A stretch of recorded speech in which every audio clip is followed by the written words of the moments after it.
ketika bicara penanganan inflasi, harus kita tarik juga inflasi daerah di desa. Karena pada hakikatnya desa ini bisa apa saja.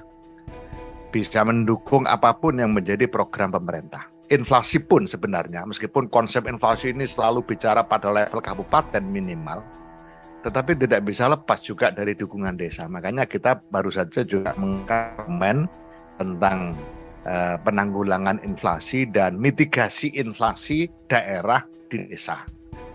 Karena ini akan berdampak secara agregatif. Itulah konsep kita, pembangunan desa yang sifatnya utuh, terpadu, dan kemudian berkesinambungan.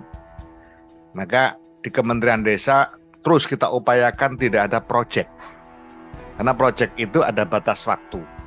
Batas waktu nanti bubar proyeknya, mulai lagi. Barang yang sudah dikerjakan ini dikemanakan itu juga akan jadi pembahasan tersendiri. Contoh yang paling kita rasakan itu adalah PNPM, kemudian UPK, dana bergulir. Nah, setelah programnya selesai, sampai beberapa tahun terkatung-katung tidak punya canolan hukum yang jelas. Alhamdulillah, dengan lahirnya Undang-Undang Cipta Kerja, di saat itu BUMDes dinyatakan sebagai badan hukum, maka satu-satunya canolan hukum yang paling pas untuk menampung UPK ex PNPM Mandiri ini adalah BUMDesa bersama, dengan catatan-catatan misalnya bukan asetnya desa, tapi asetnya warga masyarakat, karena pada hakikatnya guliran dana pada saat itu bukan diberikan kepada desa, tapi diberikan kepada warga miskin di wilayah kecamatan itu. Ini satu contoh. Hanya kita sedang terus berupaya membangun sebuah paradigma baru di dalam pembangunan agar tidak lagi melakukan pendekatan proyek, supaya berkelanjutan.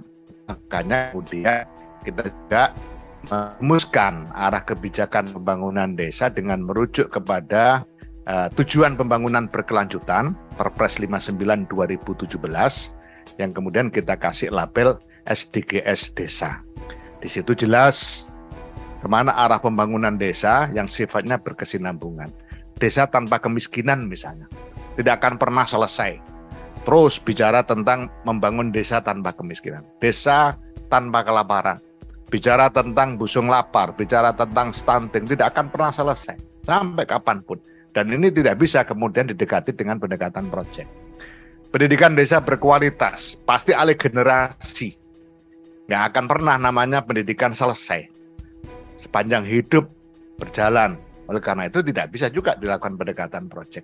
Nah, kalau pembangunan desa-desa ini kita dasarkan pada arah kebijakan pembangunan yang berkelanjutan, keberhasilan desa secara agregatif akan berdampak pada pembangunan dan keberhasilan di wilayah kabupaten, seterusnya sampai level nasional. Begitu juga program saat ini, Demploting. Ini di wilayah Trans memang luas tanahnya. Targetnya adalah food estate model desa. Pemulihan ekonomi nasional level desa. Nah, kalau di Trans memang luas, maka kita bikin seperti ini. Kalau di Jawa, karena lahannya tidak terlalu luas, maka kita gabung sekian desa, kita sebut BUMDesa bersama, di bawah pengelola AID, yang isinya sama. Desa peternakan terpadu berkelanjutan. Supaya apa? Prinsip dasarnya dari program ini adalah memutar duit dari hulu sampai hilir. Itu ada di desa, kemudian dirasakan oleh warga desa, ditambah dengan perguliran dana desa, ditambah dengan perguliran alokasi dana desa, ditambah dengan perguliran siklus pasar di desa, maka harapan kita adalah semakin tinggi perputaran duit di setiap desa di Indonesia. Nah, kalau 74.961 desa-desa di Indonesia mengalami sebuah perputaran duit yang tinggi, perputaran ekonomi yang dinamis, kemudian semua ada pada rangkaian yang menyatu dari hulu sampai hilir, maka itu akan menjadi satu terobosan yang bagus bagi percepatan pemulihan ekonomi nasional.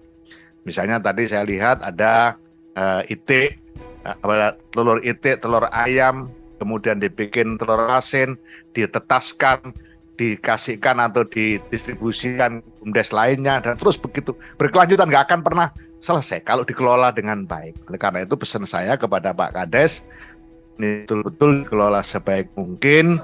Modal dasar yang luar biasa ini jangan sampai berhenti sampai kapan bupatinya, siapapun gubernurnya, siapapun presidennya, program harus berjalan karena ini untuk kepentingan warga bangsa dan warga masyarakat.